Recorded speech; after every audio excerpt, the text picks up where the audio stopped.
Good morning. We have still a couple of minutes left. If ever someone still needs a book, here are 2 copies.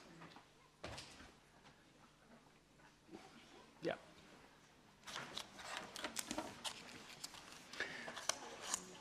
Wait 2 more minutes. I always appreciate if you are closer, because my side has changed and I see you better if you're closer. Should probably change my glasses also.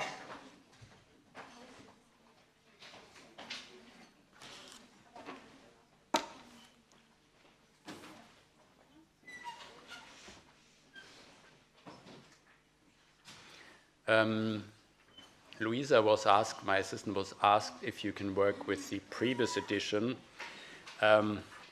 Well, the trouble is we have changed quite some cases and some materials, so that is a bit tricky.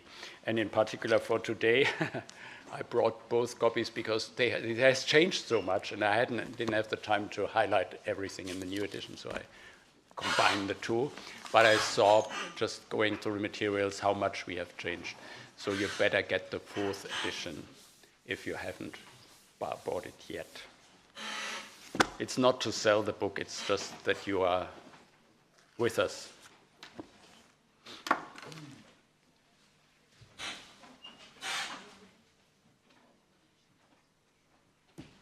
Well, anyway, I see all of you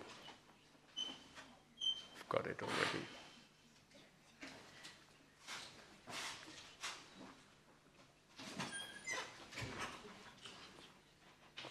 Okay, good morning.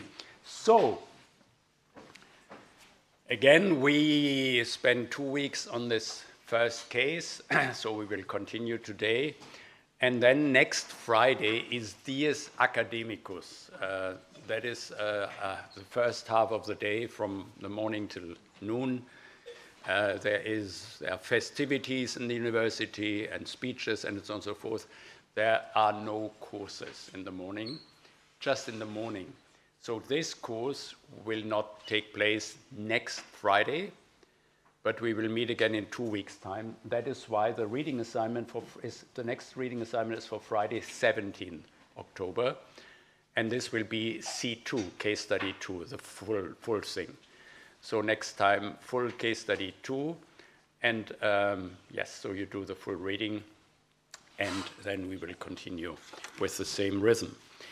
Okay, so any questions?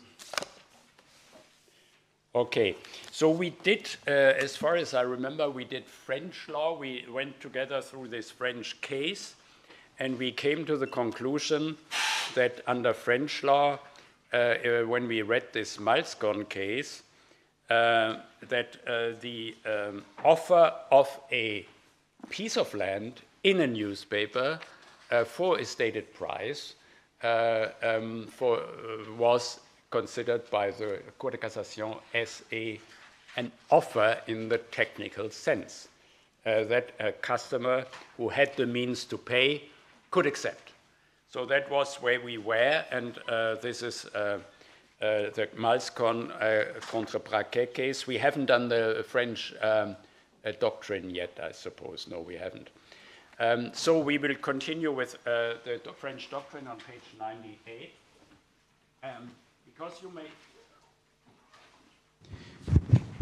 Because you may ask yourself, how does that work? How far do the French go?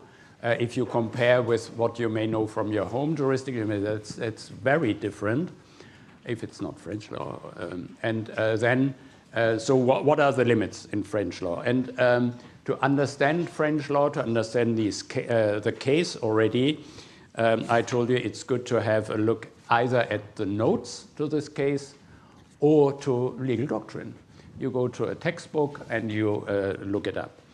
So we gave you extracts of Terret, Simler, Lequette, and you see that we gave you everything that is law.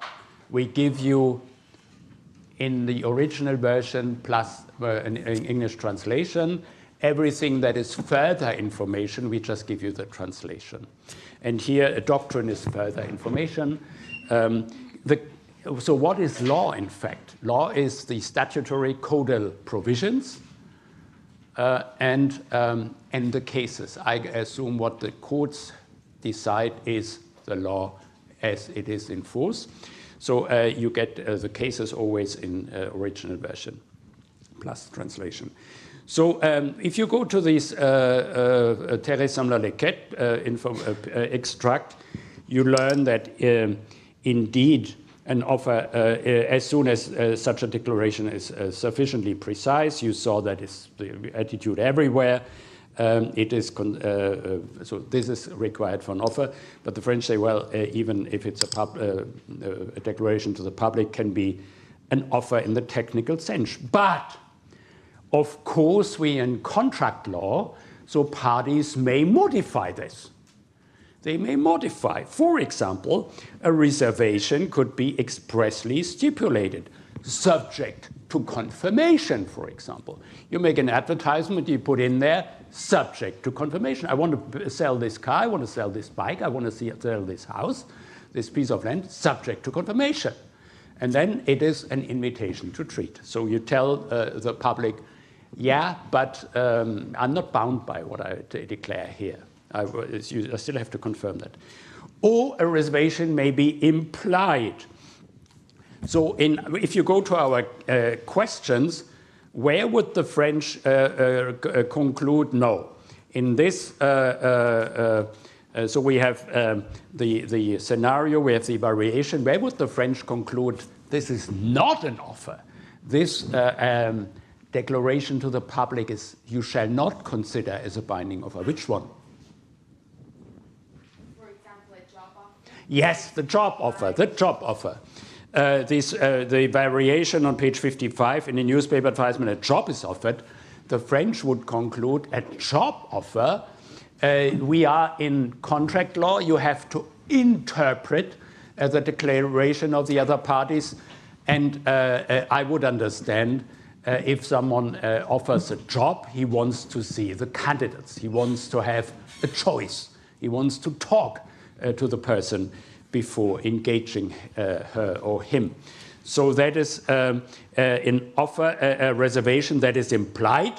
Intuitu personae character, they tell us, so the identity of the contracting partner is of a decisive factor. So that's where we are. What about an offer as long as stock remains? Is that an offer? So if you see a French leaflet or see on the internet, here's what we sell next Saturday or the next weeks, that is our offer, as long as stock lasts. Is that an offer? You don't think so? You think, no, there's a reservation? Yes, it is. It is an offer that you can accept, and you have accepted if there's still stock left. So if these items are still available in stock, then the contract is formed as soon as the customer responds. So it is an offer. You find this information on page 99. And advertisement material, I gave you Philippe Le Tourneau, one of the major common textbooks in France, 13th edition already. Yes, he tells us about advertisements. So advertisements, the content of an advertisement becomes part of the contract if it is sufficiently precise. And then an advertisement itself is, if sufficiently precise and definite, it constitutes an offer. And then you see, I told you, well, highlight arguments, possibly in a different color that makes it more easy for you to find arguments in the end. And here we find an argument. What is the argument of Philippe Le Tourneau for this French solution? Advertisements are offers. What is his argument? Why is this so? Creates accountability for the seller who advertises. Yes, it creates, you find this page 99 on the very bottom, the last sentence. It is a way of ensuring truthfulness. In this instance, truthfulness to oneself, the advertiser, to one's word and writing, and in a word, requiring that all professions act consistently. So to create confidence in the market and the declarations made. Okay, that is French law. Any questions on French law? You see that French law is a bit tricky due to the style of the Cour de Cassation reasonings. So we always give you further information on French law, so to make it easier for you to understand. And we we never just read a case. We always look at additional material.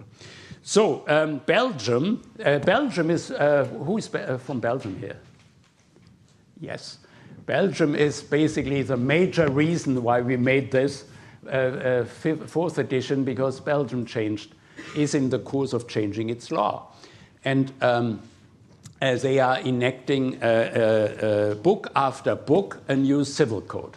The first Belgian civil code that is genuinely Belgian, because the previous version was simply the French civil code that was in the end closer to the code of 1804 than the French code itself. So Belgium enacts book by book its new civil code, and so we needed to update the book. You see that on our particular topic, it doesn't explicitly address this topic, which is a bit amazing, giving all the provisions that we do have on this specific topic. The Belgian Civil Code is very much advanced. What is still missing is the specific contract law, specific contracts. So the general contract law is in force. You saw that in the book, and you got the provisions. And it is funny, on Tuesday, we had a thesis defense here in Geneva on service contracts, and one member of the commission was Bernard Tillemann. Are you from KUL? No. Bernard Tillemann from KU Leuven, and he is the head of the commission on the new civil codes book on contract law, on specific contracts, and he told us. And yesterday he defended the new draft in the Belgian Parliament. So it is, and he said it went all well. Now we will discuss that with his colleagues, and then it should go ahead. So they are in the moment of finalizing the rules on specific contracts. In the book, you still have the old rules still in force on specific contracts, but this will be later when we speak about contract performance. So here we are. These are the new rules, the new Nouveau Code Civil, the new Burgerlijk Wetboek. And it doesn't address the issues. So we go, what do we do? If you want to get further information, we go to legal doctrine, or we go to case law. And here we use Sophie Stein's book on Verbintenissenrecht. She was also a member of this commission. And so what is the state of the law in Belgium? Belgium was very closely following French law, but then they detached itself more and more. And yeah, so what is the state of the law in Belgium?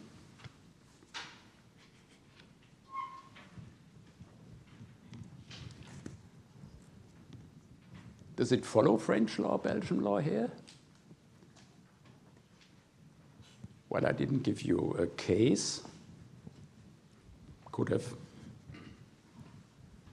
So her extracts are still good law. Yeah, yes, they do. They do follow French law here. Yes,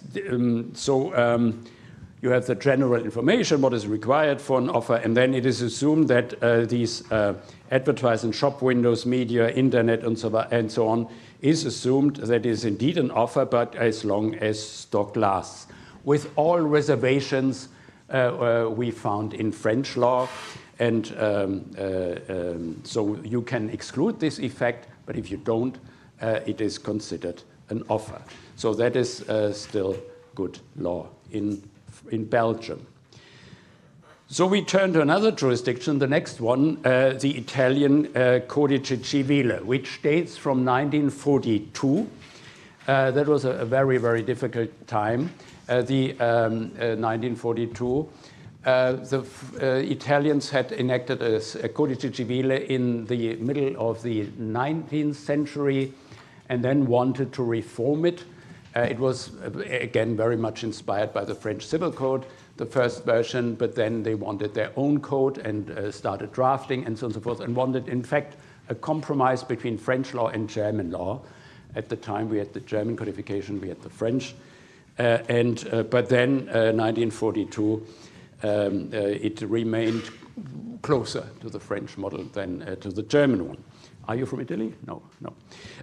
So you got this general rule, 1336 of the Codice Civile. An offer to the public is deemed to be a valid offer when it contains the essential terms. Well, we all agree on this, required to form a contract, unless the circumstances or usage suggests otherwise. Very general language here. So the common lawyers may ask themselves, what is the worth of having that? It leaves everything to case law. Yes, but again, it structures our material. So when we do research on this, we go in on, if you do research on something like this, on Italian law, for example, you go through this Codice Civile, you try to find where's the contract law, where are the provisions for contract formation, and which one comes, which is the one that comes the closest possible to my research question. And once you have identified this, you go to a commentary on this provision, and there you find quickly the information. That is, that is the way we do our research. So you have a commentary, Pietro Reschigno, and what did you find out? What is the position in Italian law regarding our question?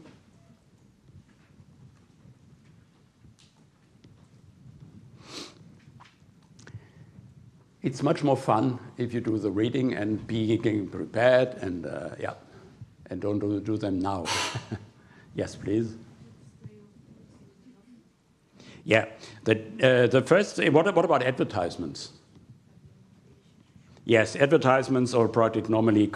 So they cite doctrine, advertisement or case law. Advertisement or project normally constitutes an invitation to treat, and the exposure, they refer to a very prominent contract lawyer, Bianca, the display of goods for sale in shops and supermarkets, equivalent, and the equivalent of an offer made to the public.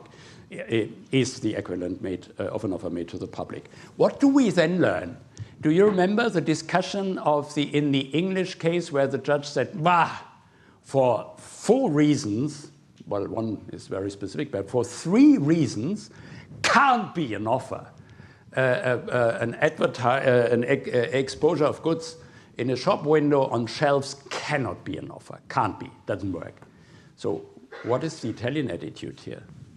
Like within the offer, they distinguish between individual offers to the public and multiple offers to the public. Mm-hmm. English people said that cannot be an offer because it's multiple offers. Well, the English just said, well, it can't be an offer, remember, because you grab the item, put it in your trolley, then you change your mind, or want to buy something else. You have already acquired the property. You could just walk out of the shop and say, that is mine. Okay, I don't pay, but it is still mine. So what is the answer of Italian law to this?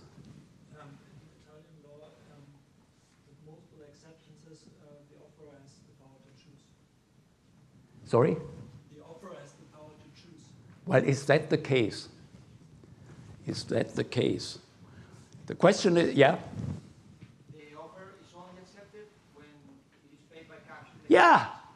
Yeah, that's the difference. That's the answer of the Italians. They said, no, you don't accept the offer by putting the item into your basket. By the way, does that make much sense to say, well, you put it in your basket? You have to communicate the acceptance. You haven't communicated anything by putting it in your basket. So this is not the acceptance. The acceptance is you put it on the cash desk and you provide the payment. That's how you accept the offer. And that's what the Italians tell you. In such a case, on 107 top case law, in such a case, the conclusion of the contract would occur at the moment when the goods that one wishes to buy in exchange for payment of a price are presented at the cash desk. That's when you accept the offer. And that makes possibly sense and that is the answer to these English doubts. But well, we will balance in the end today. We will discuss, we will balance, and we will decide what to put into our Geneva proposal for a European contract code, which solution you prefer. Okay, so next jurisdiction is Denmark. Why is Denmark in here? Because I had some Danish students when I offered the course in Leuven, KU Leuven, and they told me, oh, we have interesting stuff on your topic. I said, okay, send it to me. And we communicated, and we cut a little bit here and there. And so here's the result. You see, we work with the Danish and the Nordics don't have civil codes. They have specific laws on specific topics. That's the style they work. There were early on previous codes, but centuries ago, and then they switched to the specific statute style, and very much looking at each other, having same sources of inspiration, and so on and so forth. So their Contract Law Act is very general on this question, so you need a case law or doctrine. An offer shall be binding on the person making it. Yeah, but is that an offer? So what about their display of goods is considered an offer to sell the goods at the so we have already seen that. And why is this so? Again, you get reasons. You get reasons for this solution. Why do the Danish conclude an offer in a shop window on shelves is considered an offer? Why is this so? It says that the goods are ready for sale at a stated price, and hence the customer needs to bring them to the cashier, to the payment desk, and do the payment. They say there is no reason not to consider an offer. They are there. They are available, so why shouldn't we consider them an offer? There's no reason to, no interest of any party not to consider that an offer. And here again, the Danish tell you in their commentary note 2 at the very end, the customer places them in his shopping basket and accepts the offer by bringing them to the cashier where payment is made. That is where the offer is accepted. That is what we just saw in Italian law. And advertisements merely an invitation to treat. So why you have, and then you have this Supreme Court case, Høyesterett, where television sets were exposed in a shop window with a price tag. And customers, 3 friends, walked by on a Sunday. They saw this and said, oh, that is a sensational price. We come back tomorrow morning and we buy them for this price. They walked into the shop. They declared, OK, we buy them. After all we have said so far, they should have bought it. They should have bought them. No? If you consider exposure of goods in a shop window an offer, they should have bought the TV sets at that price. Look at this at the Swiss case. Well, basically the same, isn't it? What's the difference? The court decided, no, they haven't bought it. What's the difference? Is that the buyers obviously Yes. They go into details and they say, okay, there were other TV sets exposed, and they were exposed with, sensational price, and this price was much higher than the other one. So they must, again, you are in contract law.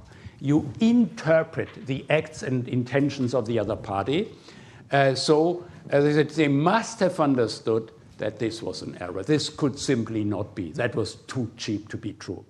And this is how, so they were not in good faith interpreting the offer, so that is why no contract was formed. But yes, in general, exposure of goods in shop windows is an offer in the technical sense.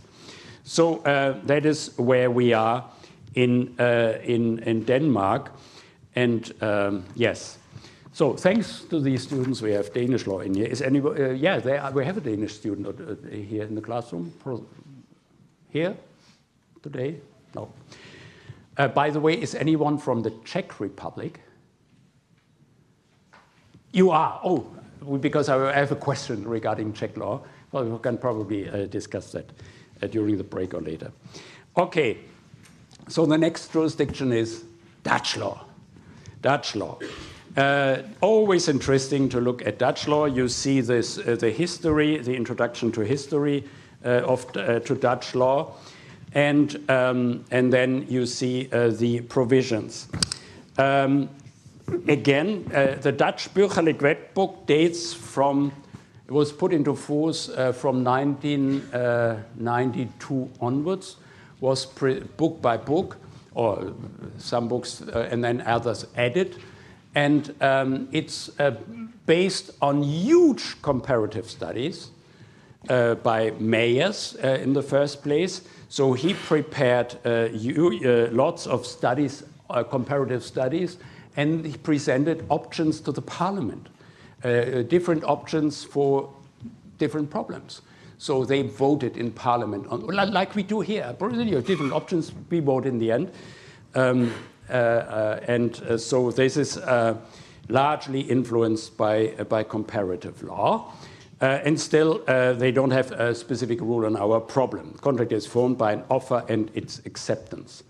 So we need case law, and we have this Hoge Raad, Hofland and Hennis case. Hofland offered a house for sale at a specified price, basically similar to the scenario we saw for France. Through an advertisement made in a special magazine, and Hennis saw the advertisement declared acceptance of Hofland's offer. And when Hofland refused to sell, Hennis claimed, well, you advertised this, everything was clear, that was an offer, I accepted as you have to now to perform. And what did the Dutch Supreme Court decide? What is the distinction the Dutch are making?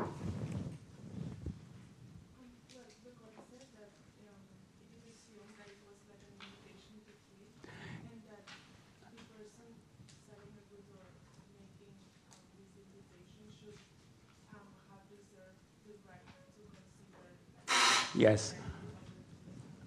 For those who participate in the next, in 2 weeks onwards, come a bit closer because I really have to concentrate on hearing what you're saying. So yes, the court made a different distinction. What exactly was this distinction? What exactly is this distinction? Yes. That the identity of the potential contractual partner is of interest. Yes, the identity, but that we saw in France already.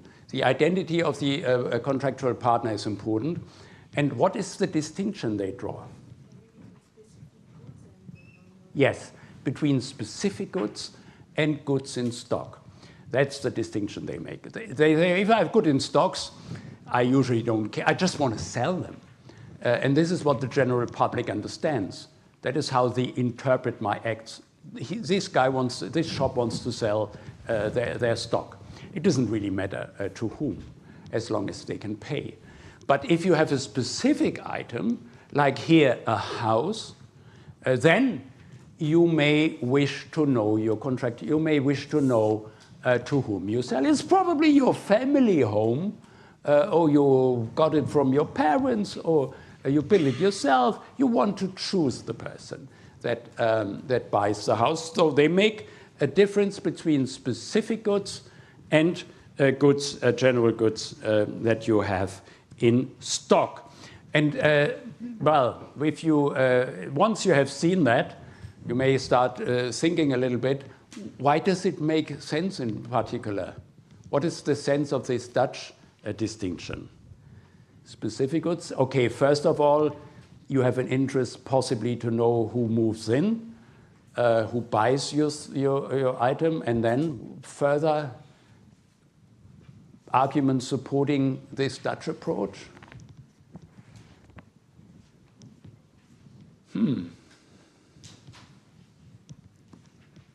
Who offers specific items? Who offers goods in stock? Maybe for specific items, it's more private. Yes, maybe we don't find that here in the material, but you may conclude, well, goods in stock. I don't know if you have goods in stock. I don't. So you need usually it takes a professional to sell goods in stock. Whereas particular items like the house here, a car or whatever, it's often particular persons, not professionals, and that is probably why. Yes, and then one further argument. Well, when you walk into a shop here in Geneva and you buy a toaster, what you usually don't negotiate at Micro at the cash desk. But then if it's a specific good, the price for a house, the price for a car, you may negotiate. So again, the seller may be willing to negotiate. So if the customer has an interest in negotiating as well, so better take it as an invitation to treat. All these arguments may make sense for the Dutch solution. So here we are. We have further jurisdiction. We can probably do that a bit faster. We have the Polish. I just probably ask you why. What does that remind you of? The Polish solution. When you read this, it was a bit tricky to find the relevant provisions because they are not next to each other. They are not two paragraphs of one article. Yeah.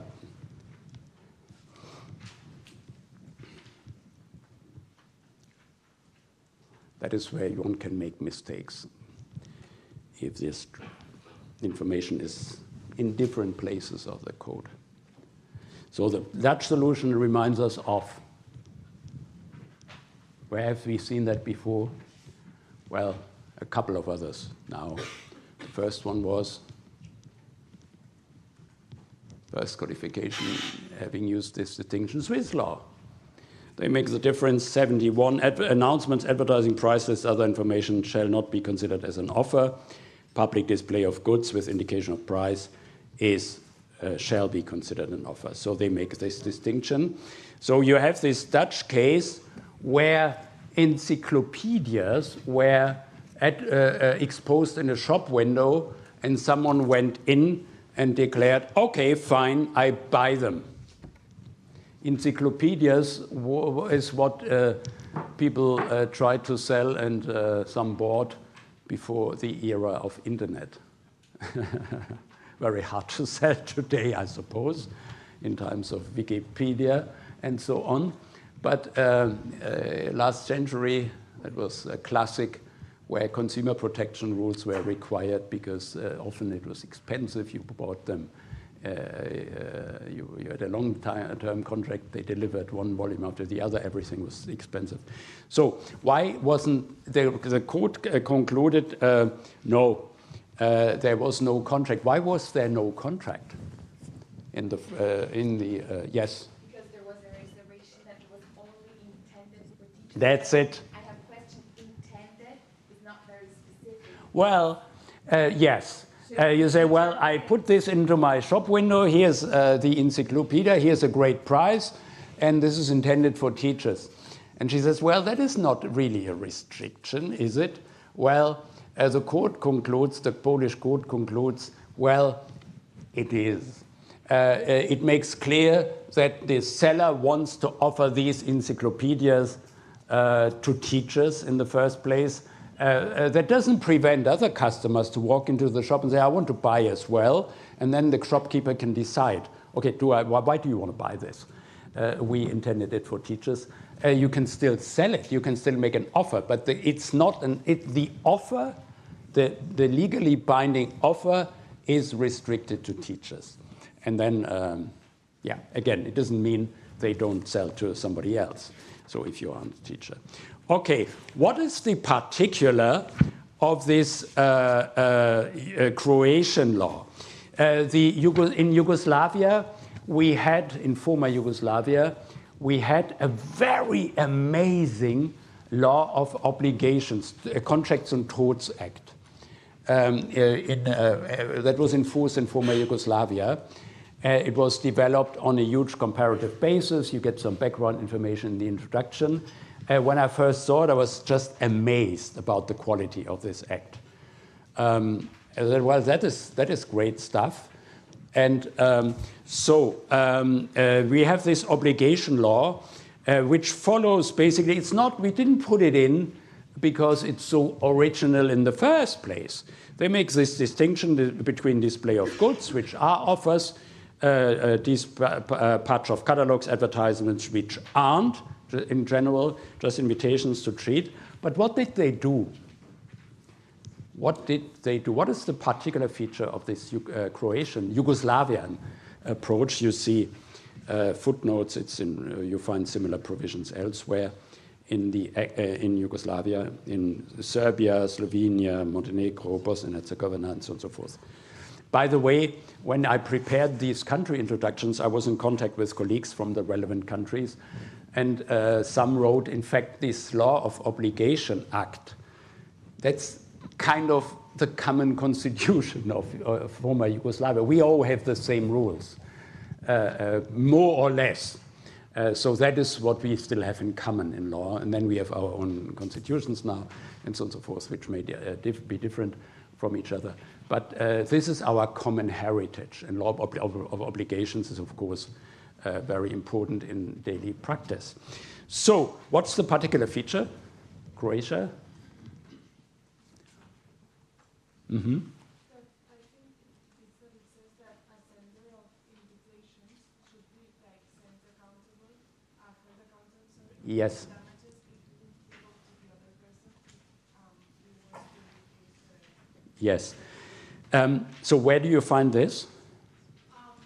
In the translation, it's like the article 256, Second paragraph. Yes. In fact, what happens if an offer is, in the technical sense, an offer, and the salesperson still doesn't sell it doesn't hand it over to you? You say, well, I have bought it under your law, under the law in force here, but I don't get it. So what is, you can claim performance. We will see in the future, in the second half of this course, the first case will be on, can I really get the thing? Can I get it, if necessary, by force? Not by your force, but by help by the state. Do I get the thing?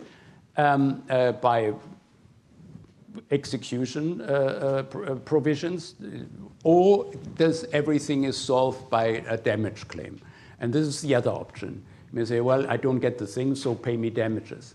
And the damage claim here is a bit tricky. Why is it tricky for many jurisdictions to say, well, if you don't sell for the, if you don't transfer the property of the thing, and you don't perform, then I want at least have damages. We had a contract. You break it, you don't perform, pay me damages. What's the problem? What's the problem of a damage claim? And why is this Croatian solution, Yugoslavian solution, so interesting? They haven't even, well, they haven't even made a contract. Yes, okay, that's what I thought as well, but now we're talking about this. Because if they don't, well, misleading advertisement and so on, well, here they have made a contract, so we have a breach of contract. But what in other, well, I asked the question too early, because if in fact they haven't made a contract, that's what I targeted at, the question is targeted at.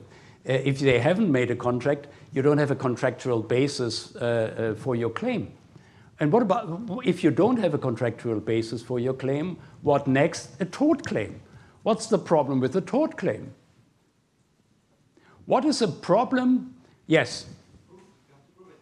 Well, you have to prove damage, yes, but you have to prove damage also for your contract action, damage action. What is the first? If you don't know this, take the course Comparative Tort Law next semester. Well, a little bit of advertisement.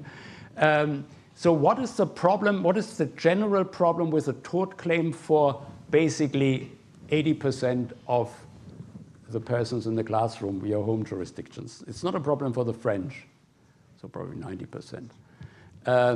It's not a problem for the French. But for other jurisdictions, bringing a tort claim, an extra contractual claim for damages here, is a problem. Why? What's the problem? A mistake? Well, you say, well, sure, it's a mistake. You advertise a thing, it's an offer you don't perform, you should. Sorry? The claim must be reasonable. Well, it's very reasonable. I see an offer, I accept it, you don't perform. Well, yeah? Not performing the contract might not result in actual damages that could lead to a... Well, if I have to purchase the thing somewhere else for a higher price, there is a damage. No, what is usually required for a tort claim? What triggers a tort claim? The causality? Causality? Well, causality is not a problem either. In most jurisdictions, to trigger a tort claim, you need a violation of a particularly important interest. And what he loses here is just money. This is pure economic loss. In common law jurisdictions, you need a breach of duty. And a breach of duty, in general, you have a duty not to harm someone else, not to kill someone else, not to cause damage to property, but no, you have no general duty in common law jurisdictions not to cause any pure economic loss to loss of money. That is not protected by, in general, not protected except some islands by tort law. We have the same in Switzerland.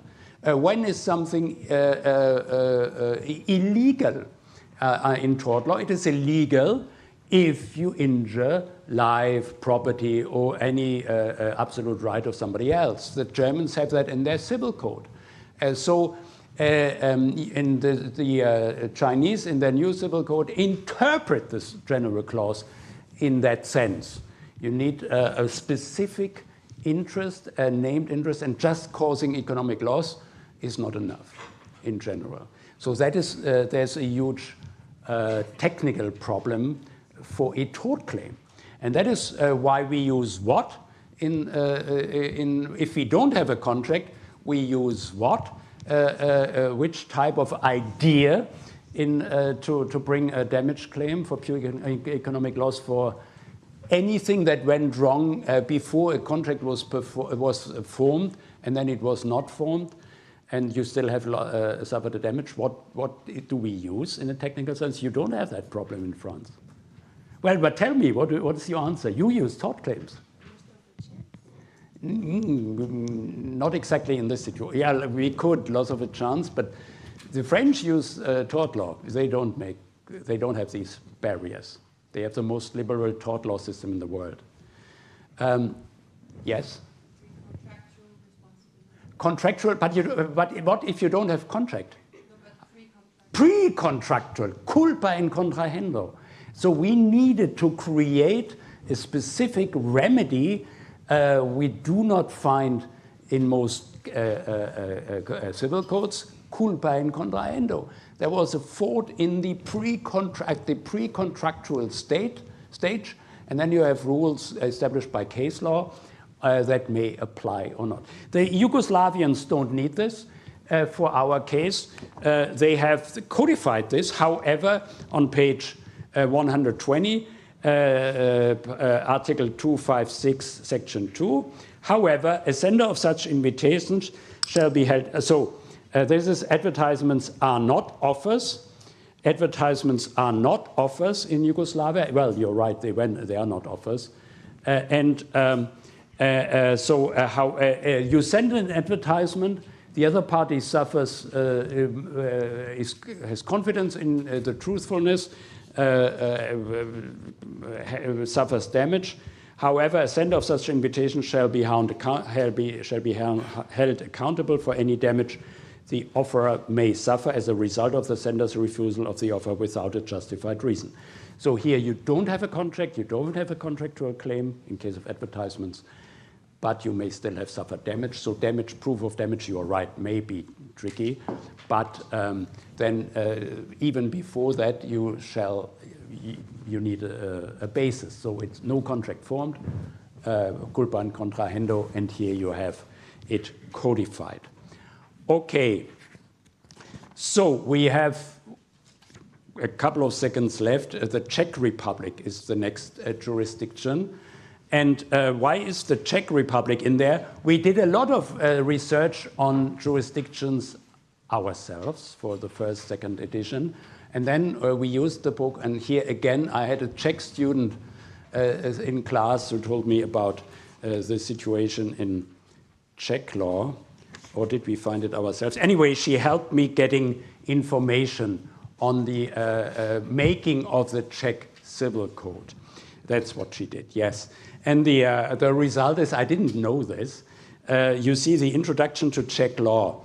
And she said, well, we had this velvet revolution. Yes, we had drafted the introduction to Czech law. And then I handed it to her and said, well, can you read it? And what do you think of this?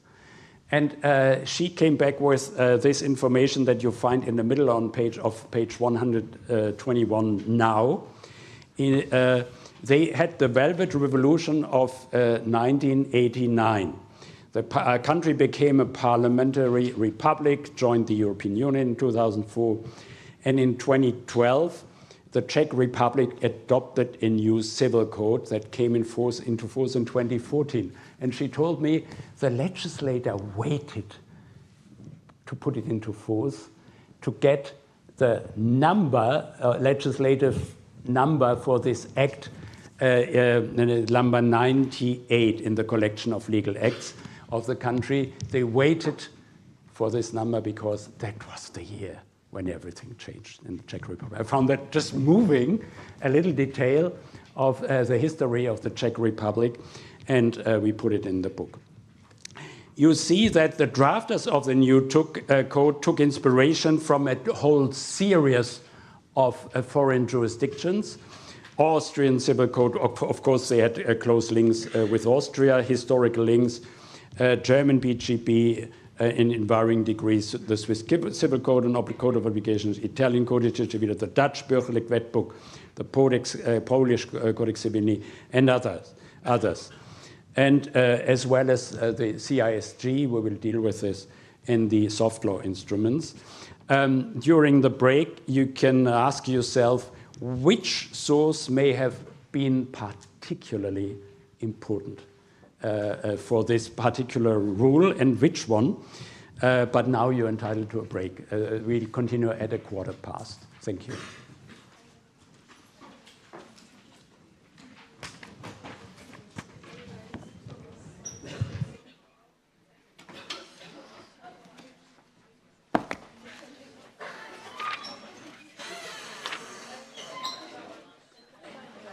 Yes.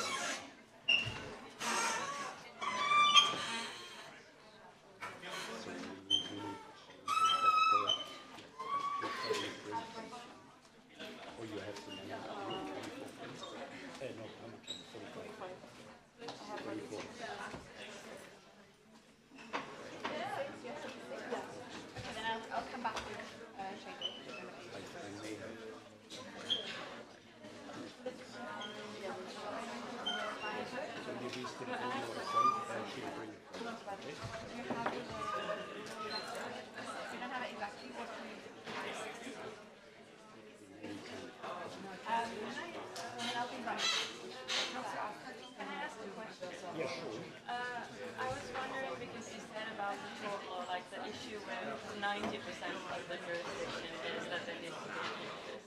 Is it that Particular particular interest? I was wondering, is it the Nordic countries also which are not part of that group because I don't recognize this particular You don't interest? recognize this? Well, you have switched that off. You have where are you?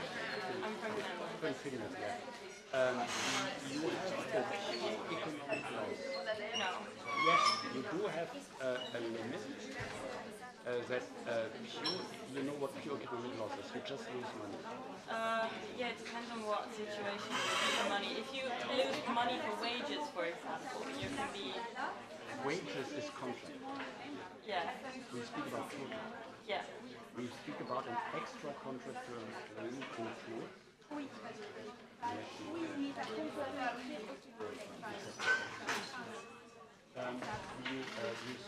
You speak about problem. I remember, I don't have the text here, but there is a Finnish law that says for a damage claim for pure economic loss, you need either a criminal act was committed, or there's another exception. But If you do it, we have like the first statute of our tort law is that if someone causes damage intentionally, Yes. or we have the word tuottamus, which means that with reckless disregard to okay, this is a high hurdle. Intention, reckless disregard. This is Yeah. you see, this is a hurdle. yeah. And then I will look it up. I don't remember by heart which rule that was, but I will definitely tell you. If you send me an email, I'll send you a short case with the Finnish provision. It's page 1 in the book, in the beginning. And we used the case in our first opening session. We used the case that someone interrupts the electricity supply negligently. Yeah. And you have a Finnish case where someone shoots Yeah.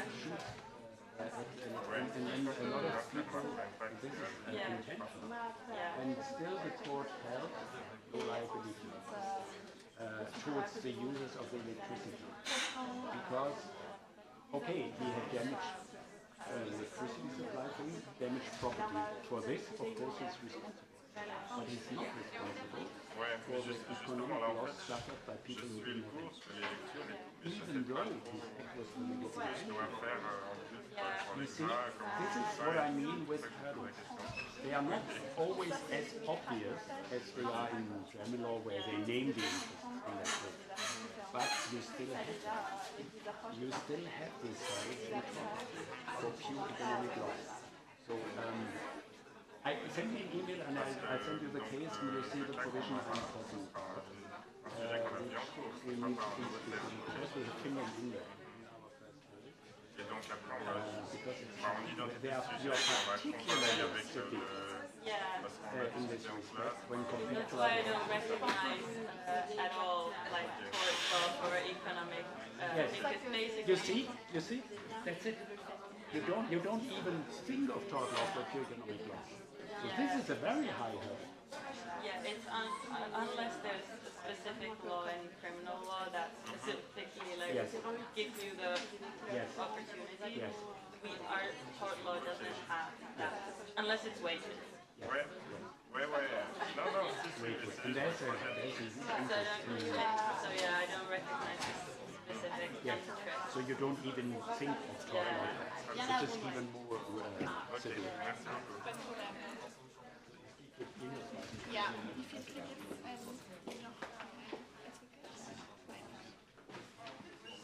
Yes, Czech Republic. Yes, because I would be. Is that switched off?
Okay, we'll continue.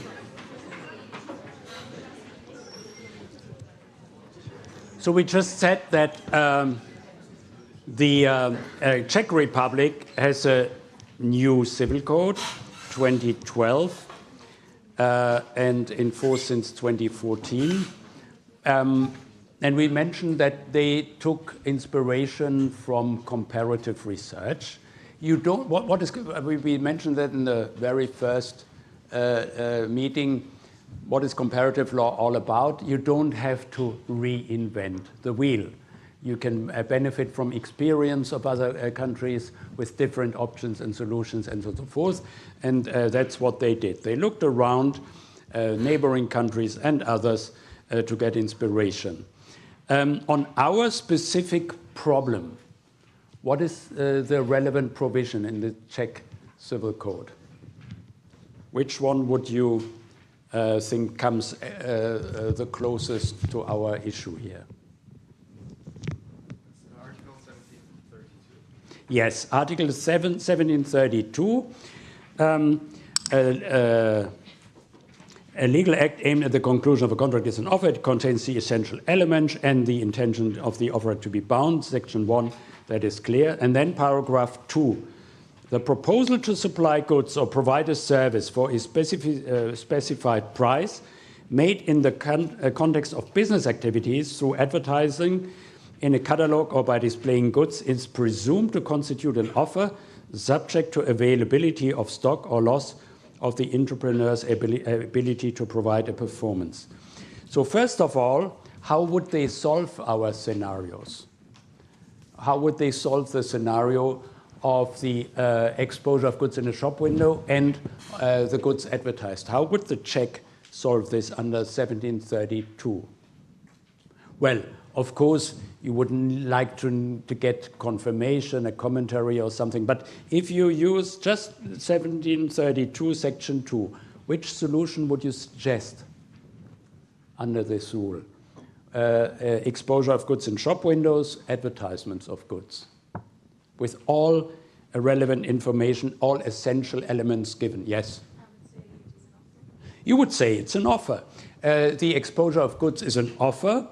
Yes, and it clearly says in the second line, in a catalogue, all this by displaying goods is presumed to constitute an offer. By displaying goods, in a shop window, displaying goods. And what about advertisements? The same, the same. So if you read this, did anybody notice where they took this section 2 from? It is, well, we have translated it, and we haven't translated it word by word as the source says, but there are different ways of translating. But the content-wise, it's word by word regarding content, inspired by what? Did anybody notice that? Yes? Exactly. We come to this in a minute. It is exactly a rule of the principles of European contract law. Exactly. Great, yes. Okay, we'll come back to this. So that is we added this, just for this reason, we added Czech law in here because they restated word by word a provision of the principle of European contract law. Okay, we come, we will, the next is in fact all these international law and the principles. But let's have a look at Chinese law before we move to the international information.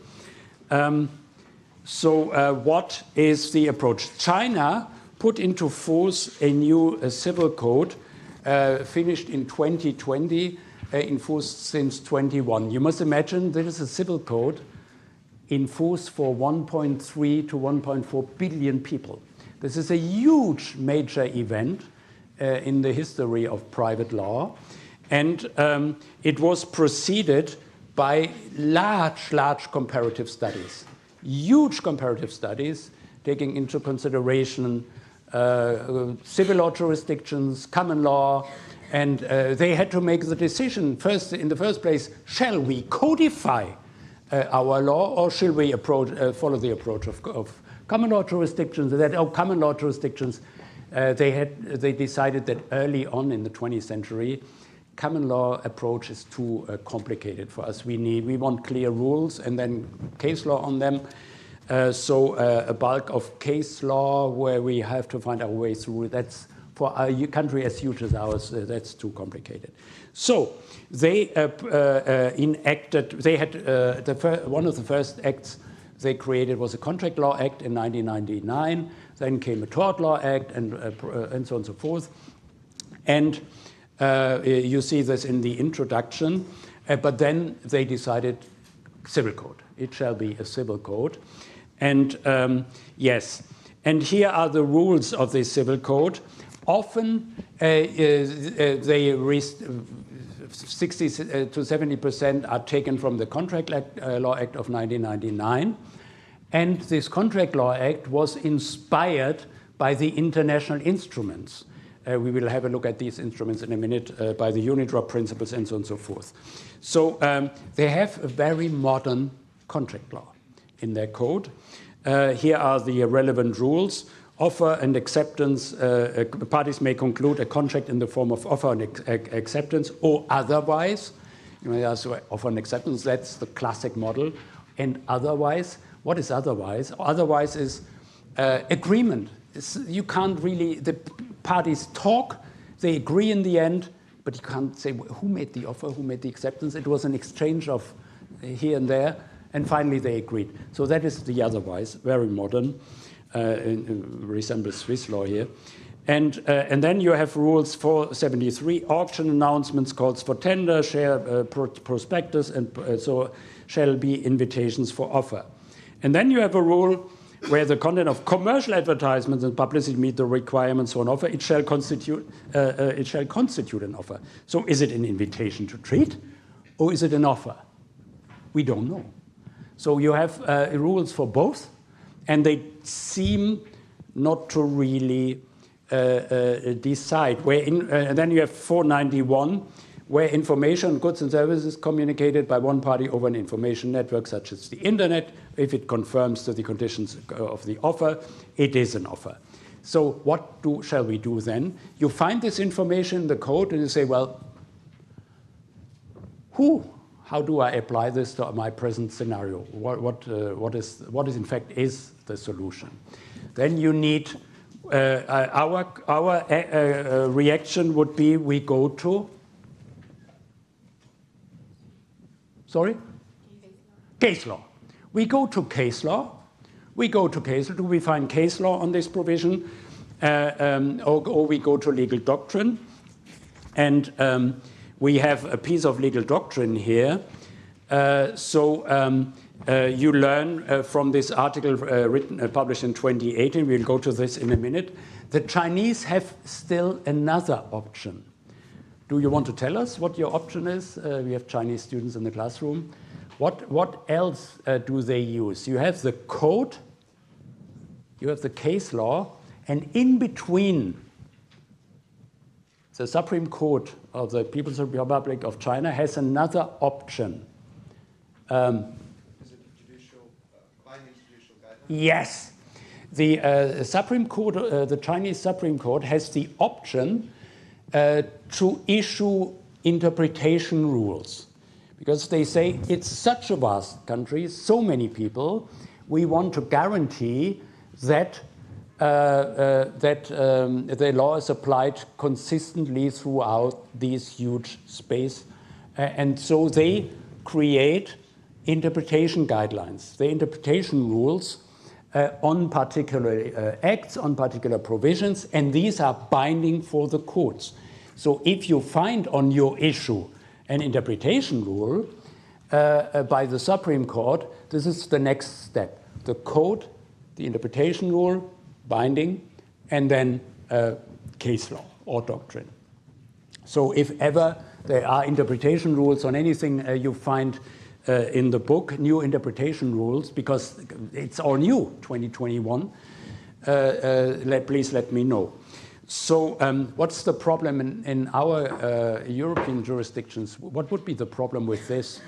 le tribunal fédéral crée des règles, des rules which look like a code itself, interpreting. It's abstract again, but more precise than the codal rules. What would be the problem? The separation of power. We say, well, that is something that needs to be done by parliament, by the legislator. The Chinese don't have this problem. So, okay, that is, yes, they have these, but then there are other jurisdictions using interpretation guidelines. Sometimes it's legislator gives them the power. So here is the doctrine, and what you learn in the doctrine is the question is open, so you have rules that allow both invitation to treat or offer, and then you go to doctrine and you see, well, the situation regarding goods displayed in a shop window is less clear than advertisements. So they discuss German law. German law takes the approach that it should not be considered an offer, and most scholars in China hold a similar view. Other scholars in China hold the view that goods are displayed in a shop window and marketed for sale, then they can be regarded as an offer. Here we may learn why they didn't put it in the Act. There was probably not enough agreement on this. Leave it to the courts, leave it to the Supreme Court. But what we also learn is they look abroad in these central issues of contract law and many more. They look abroad, and they look at German law, they look at Swiss law, they look at other jurisdictions, at French law and others, for inspiration and for interpretation. So again, you see examples for comparison across borders, looking for inspiration. So goods on the shelf, generally held that the display of goods on a supermarket shelf constitutes an offer, and then they make some exceptions. Okay, so that is ideas are circulating, experiences are circulating. Don't reinvent the wheel if there is experience that you can benefit from. Okay, but then you make your choice. So, okay. Sometimes when going through the materials, you may feel, well, I just have a statutory provision here. I would need case law. Yes, you would need case law. Czech Republic, for example, we have this provision. It would be lovely to have a case law on that. We will keep an eye on that. But then, yes, we don't want to overburden you. On the other hand, we have to keep it manageable. So my question now is, let's move back to our questions. Let's move back to our questions. What are the approaches that we have identified? How many approaches, different approaches, did we identify? And then we will see, okay, how many approaches did we identify? And what are the pros and cons? What is the solutions you would prefer? So how many different solutions have we identified for solving our issues? Our issue. Advertisements in a shop window. That is how we work in comparative law, by the way. That is our daily work in comparative law. You have an issue. Don't reinvent the wheel. Look first if there's anything available. And in these key issues of contract law, there's a lot that is available. You see that. So benefit from this diversity. And then, so what are our options when we look at other jurisdictions? You may still have a good idea that is in force nowhere. Okay, you can add this, but with respect to all these approaches, we can benefit. So what are the different approaches to these questions? Goods in shop windows, offers, advertisements, offers, or just invitation to treat? First solution we found, or one solution we found. Sorry? Everything is an offer. So invitation to treat, everything is offer. I quote you, everything is an offer.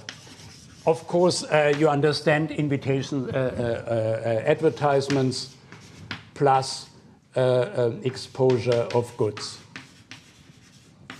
And where did we find this?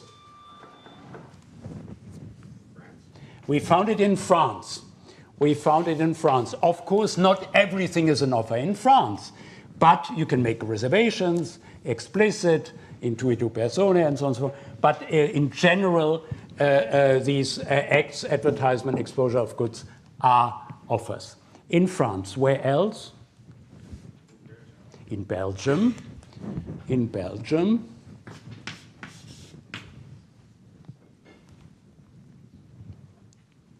Where else? Did we find it somewhere else?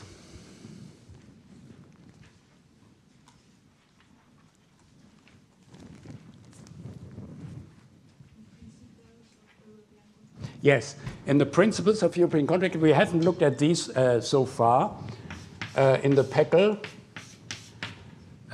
in the UNIDROIT principles, and where else? Another country? Yeah, I think in the Czech Republic. In the Czech Republic now, the one we added, in the Czech Republic, we found this, well, with some caveat, if made by a professional, correct? They explicitly mention if made by a professional. We can probably add this. Okay, so everything is an offer. That's advertisements and exposure of goods.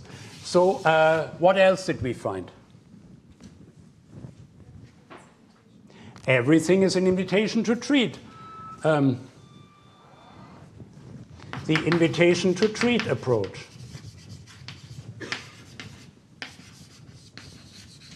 Both are invitations to treat. Where did we find this? Germany, for example. German law. Germany. England. US.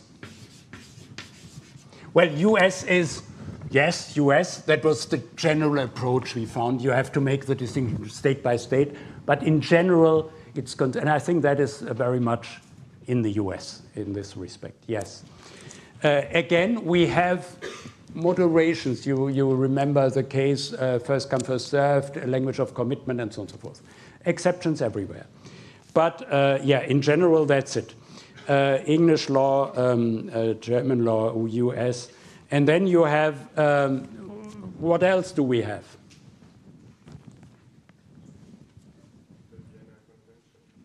The CISG, yes.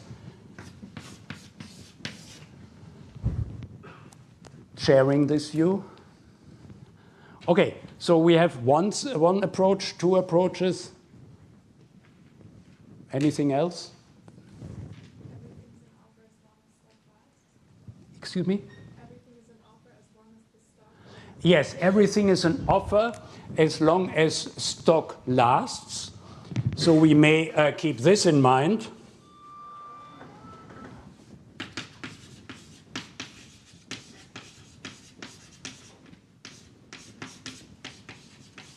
We found this in the Czech Republic. We found it basically in most of these jurisdictions as long as stock lasts. What else? Is there another approach we found?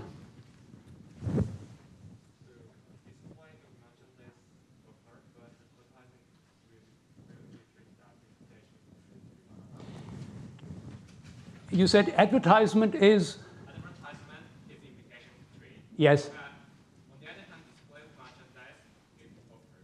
Yes, exactly. The distinction between the two. We found jurisdictions which distinguish between the two. So advertisements are invitations to treat, exposure of goods are offers. Okay, and this we found Italy, Denmark, Switzerland,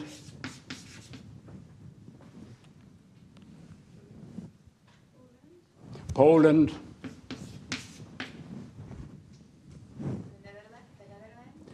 the Netherlands,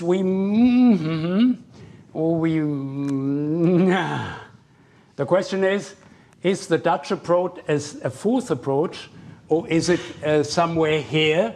So we may call this the Dutch approach, but we may, making a distinction somehow. Making a distinction somehow. They make a distinction between specific goods and generic goods you have in stock. So that's basically it. These are our options. So the next point, okay. So you can imagine if you do a multilateral comparison, if we do this for the book, we ask ourselves, okay, which jurisdictions to include, where to look, and we start with the traditional big ones, and then we look at others, and then at a certain moment in time, we make the experience, okay, we go to yet another jurisdiction. Some of you are from countries not present here, but I would assume in your country you find one of these approaches. If you find another one, let me know. But I think that's basically it. And when we make the experience that solutions start to continue and we don't discover anything new, we stop. You can do 100, 200 countries each time. It doesn't make much sense. So, or even 30 European every time, no. That repeats. So we have basically identified the options. Here they are for our topic. And my experience as a comparative, I've done comparative law for decades, is you rarely find more than 3 or 4 fundamentally different approaches for one single problem. So the question now is, what are the pros and cons? What are the pros and cons for these different approaches? So let's start with, which one do we want to start? Everything is this one, invitation to treat, everything is an invitation to treat. Exposure of goods in a shop window, an invitation, an offer, or invitation to treat. Exposure of goods, an offer, or invitation to treat. What is the benefit of treating everything as an invitation to treat? What is the benefit of treating, yes?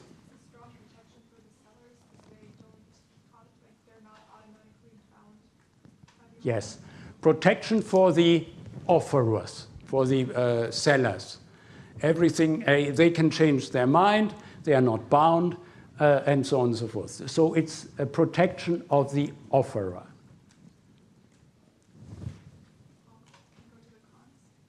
Yeah. Go pros and cons, and go ahead. Well, then on the other side, it's bad for the buyers because they are not secure. Like, they have the risk of also getting into paid advertising. Yes. So the interests of the buyer to take these exposures of goods in shop windows, in shelves seriously, the interests of the buyer.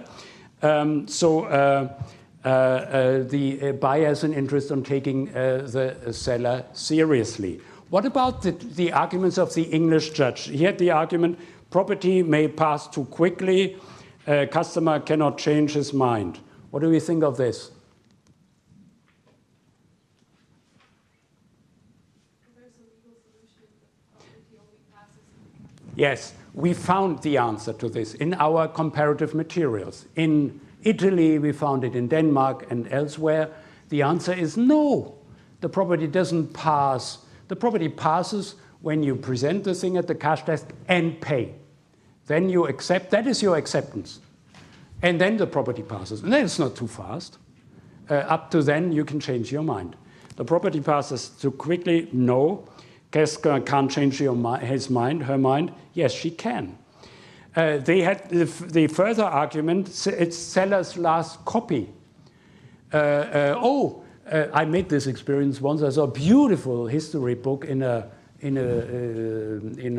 exposure in vitrine in front of a shop. And I went to the shop, I want to buy this. And they told me, okay, but we still want to leave it in there because it's parts of our nicely arranged exposure. You can get it in 2 weeks. So they were ready to sell. But what if they had offered it already or sold to somebody else? So that is one of the arguments of the English judge. Well, they may have offered, they may have promised it to somebody else already. How do we deal with this?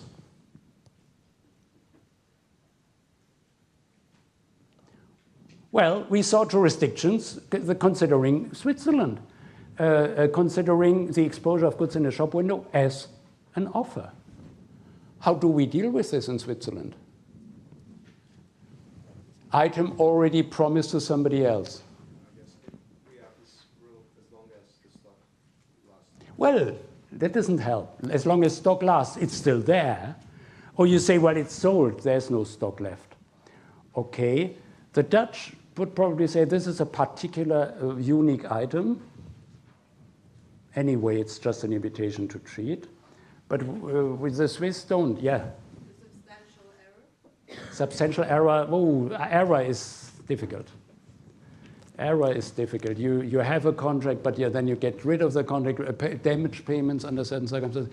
Error is we wanted to put error in here, but, well, error is a difficult topic. You better avoid that. Well, how would you do if you were a shopkeeper? You just put a tag in there. Say, okay, this I have sold already, sold. You put a tag in there, that's what we do in Switzerland, sold. You go down Boulevard Karl Vogt, this beautiful bike shop, you may see a bike exposed price, but sold. You can still walk in as a customer and say, do you have another one for that price? Can you order that for me? Sold. Problem solved. So that is, you read this English case, you may say, oh, that is very well argued, 3 arguments supporting it, and yet you look at others and say, well, it's not impossible to see that differently. Well, not that strong. So you mentioned goods in the shop window, they are available. You avoid misleading statements, protects potential buyers. And why not protect potential buyers by a damage action, as did the Yugoslavians? Why not protect them simply by a damage action? Well, imagine, would you bring a damage claim against the shopkeeper because he doesn't you say, oh gosh, I need a lawyer, it takes me time. You wouldn't do this. Usually you wouldn't do. Well, some people do, but it's not really. It's the better protection is make it an offer and get a claim. Because usually once you know your legal position, that's my experience, once you tell the other side, hey, come on, this is legally you are obliged to, they will obey the law. It's amazing. Information is often everything. You know your legal situation, you tell the other party and say, okay, good, he's well informed, she's well informed. Okay, yeah. So you wouldn't need a damage, you wouldn't need a claim to get this thing. So what about advertisements? What about advertisements? What is the argument of seeing an advertisement as an offer or seeing it as an invitation to treat? Going back to our result of the comparative overview, advertisements are regarded as offers in a couple of jurisdictions in the soft law principles. I'll tell you what this is in a minute. They aren't in these jurisdictions, they aren't in those. There are many jurisdictions that do not regard advertisements as offers. What are the arguments of qualifying advertisements as offers? Yes.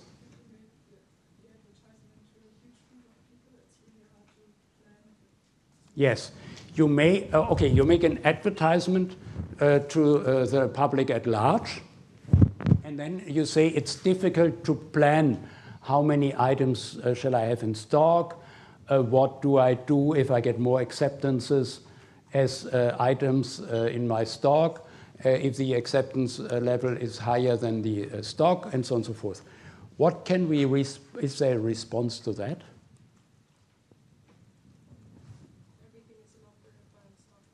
Yes. The thing is, we find this in the materials, the answer to this, as long as stock lasts. It's an offer, but as long as stock lasts. We saw that in the Netherlands, we saw that in France, we saw that in the Czech Republic, as long as stock lasts. Offer as long as stock lasts. So the professional is protected. He makes an advertisement. In France, what do they do with their, on top of this? If you get a leaflet in France, advertising, yeah? Yes, the advertisement is part of the contract, yes. And then often they put, what do they put in the advertisement? Because imagine, I see this advertisement, say, oh, interesting, I take it home, and then 3 months later, Christmas approaches, I say, oh, I find this advertisement. I go to the shop back, tell them, here, you advertised this, I want to buy it for the price. Yes? The advertisement ensures truthfulness. Yes, advertisement ensures truthfulness if you take it seriously. But then what about, I go there months later, they often put valid from to in their advertisement. And then you avoid this problem. And you can also say, even if they don't, there is no reasonable expectation of the customer to take the advertisement months later. It must be something advertised recently. So as long as stock lasts. Does that really protect the customer? Imagine MediaMarkt advertising goods for a very attractive price. You go there on Saturday morning, 9:05, and they say, well, stock is sold. We had a stock, but it's sold already. So then you're not protected as a customer. It doesn't help. So how do you have to understand this as long as stock lasts? You find an answer to this in the materials if you read them carefully. And the answer is, yes? There must be a reasonable stock. Perfect. And you found this in the Peckel materials. The professional is supposed to have a reasonable stock. And if he doesn't, he shall have. Same in the Netherlands.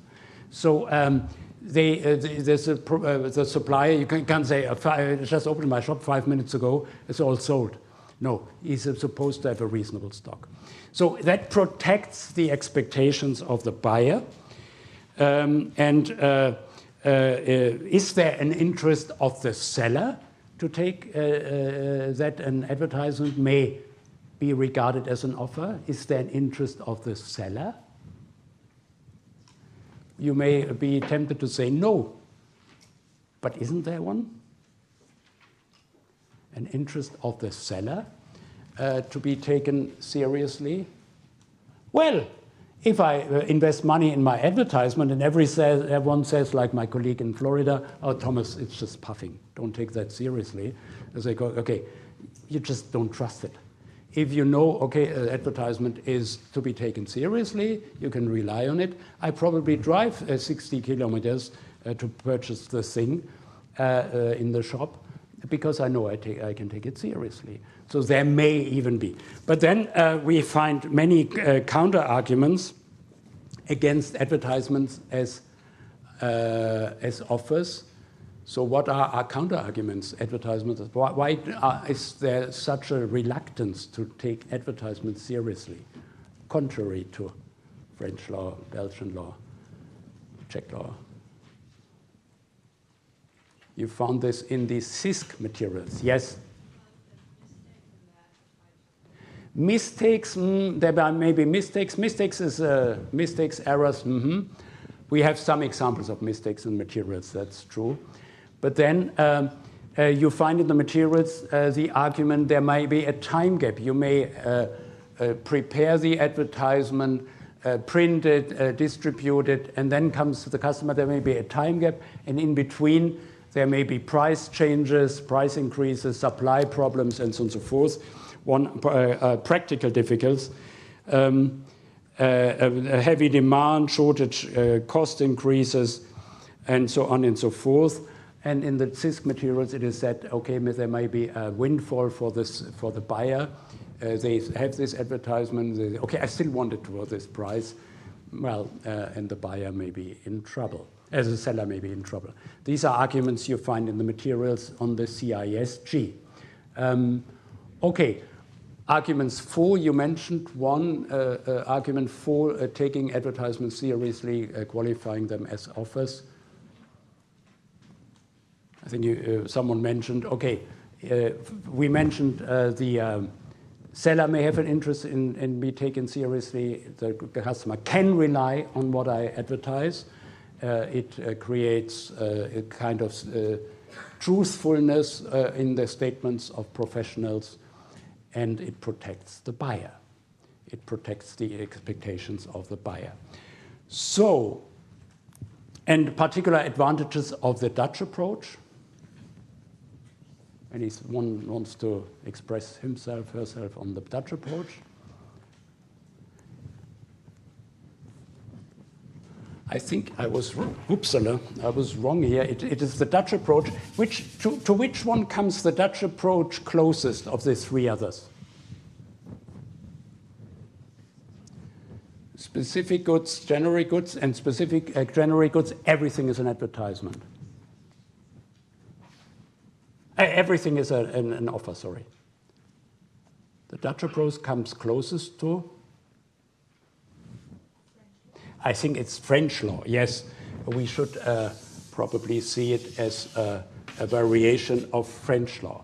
So, we have discussed pros and cons, and now we can vote. So, what is your favorite option? Let's start with this one. Invitation to treat. Everything, advertisements, exposures of goods in shelves, shop windows, and everything is an invitation to treat. Who's in favor of this one?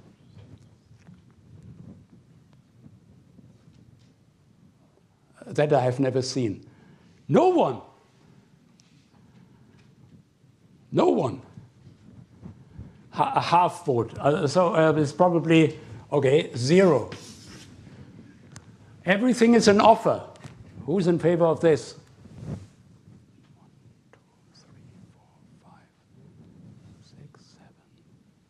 1, 2, 3, 4, 5, 6, 7, 8, 9. So 9. Who is making the difference between advertisement? That's a large majority. Large majority, I don't even count that. That's a large majority.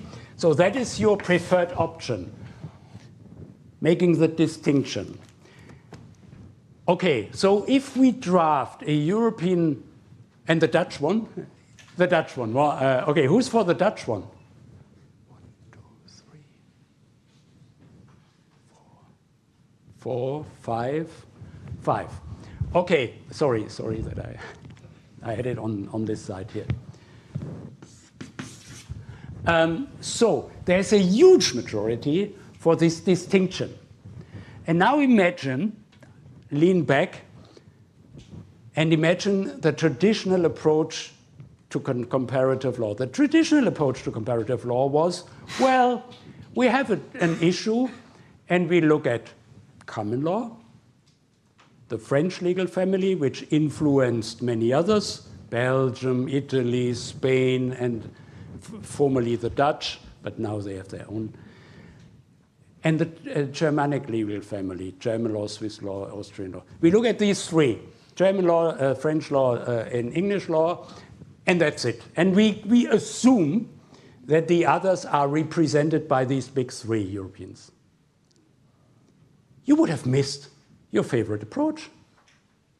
Your favorite approach, large majority, the one we found in Italy, Denmark, Switzerland, Poland. The first one who codified it was Switzerland. So you would have missed your favorite solution. And that is why we here in my, school of comparative law, we don't limit to the big three. We don't do this. We want to have a larger picture to get the smaller jurisdictions in. They may have very good ideas and convincing ideas here.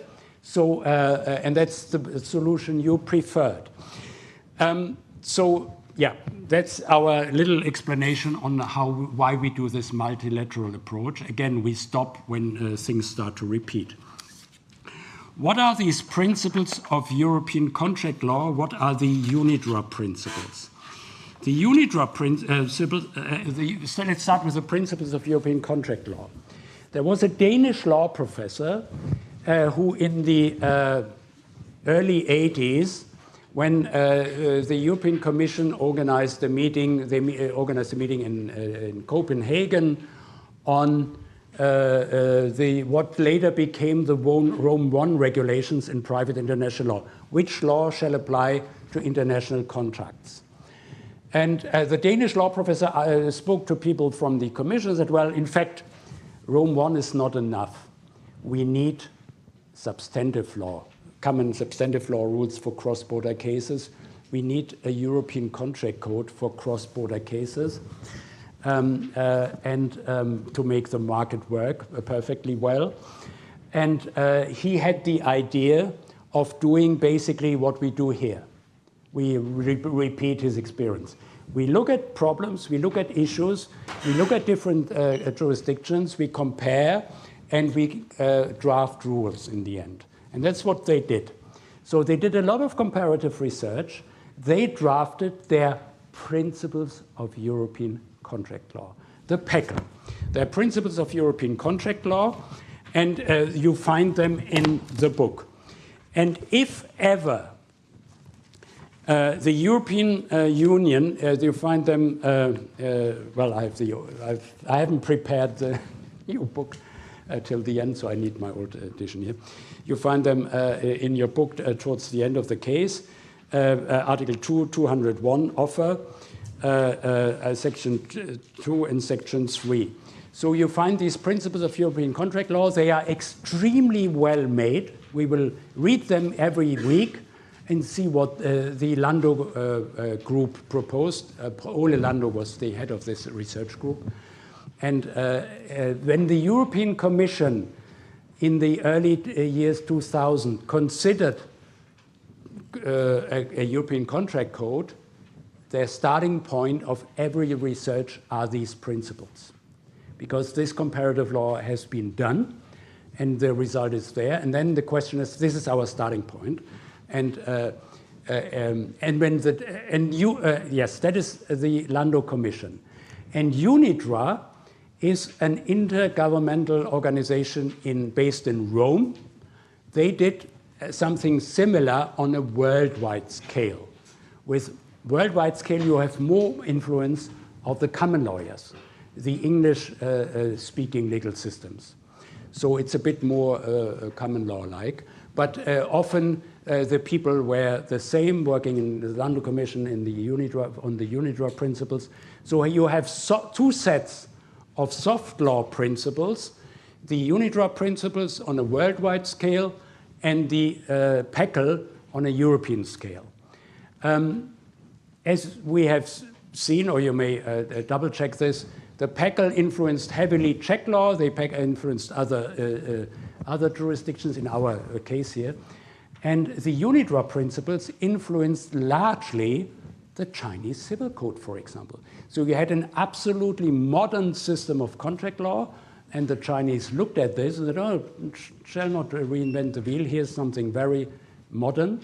And so the PECL the UNIDROIT principles are often similar to the Chinese civil code contract law provisions. So they, and then in Eastern Europe the same. When after the collapse of the Soviet Union, they created their new civil codes. They also looked at different national systems, but they looked at the unit law principles in contract law as well. So these principles, these soft law principles, had a huge harmonizing and effect on contract law in the world. So we will work with this throughout this class. Thank you for your participation. Just what would the rule on, under the PECL have been? That is this 201, a proposal to supply goods or services at stated prices made by a professional in a public advertisement or catalog or by display of goods would be an offer until the stock of goods is exhausted. So that is the consumer-friendly option, a little bit like it's very similar also to the Dutch, made by a professional, so specific goods advertised by a private person doesn't fall under the rule. This would have been the starting point for the European Union when addressing this issue. That's it. Next week, Dies Academicus, in 2 weeks' time, we do case study 2. We do the whole thing. So we will speed up a little bit, but the discussion and so on, so the procedure will be the same. Thank you very much. See you then.